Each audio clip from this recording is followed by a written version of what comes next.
Pemerintah Kota Palembang terus melakukan upaya memutus rantai penyebaran COVID-19 dengan menghimbau warga menggunakan masker dan membatasi aktivitas di luar rumah.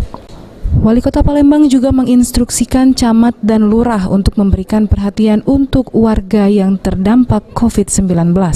Untuk mendukung upaya pemerintah Kota Palembang mencegah penyebaran COVID-19 dan bantuan kepada warga yang terdampak, tim penggerak PKK bersama 3 pilar Kelurahan Kalidoni, yakni Lurah, Babinsa, dan Babin Kamtipmas, membagikan sembako dan masker secara gratis kepada warga yang membutuhkan.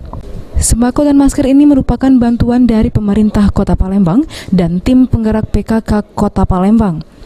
Bantuan ini diharapkan bermanfaat memutus rantai COVID-19 dan juga membantu warga yang terdampak. Kami, tim penggerak PKK Kelurahan Kalidoni, Kecamatan Kalidoni, beserta seluruh warga Kelurahan Kalidoni, mengucapkan banyak terima kasih kepada pemerintah Kota Palembang, pada Bapak Wali Kota, Bapak Harmojoyo, Ibu Pindah, dan Ibu Ketua Tim Penggerak PKK Kota, Ibu Selviana Harmojoyo, dengan bantuannya bagi kami warga Kelurahan Kalidoni. Semoga bantuan yang sudah kami serahkan ini akan bermanfaat bagi warga Kelurahan Kalidoni, Kecamatan Kalidoni khususnya.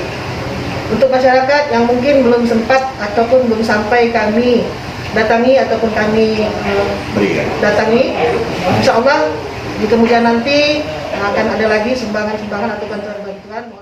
Aprianto, PAL TV.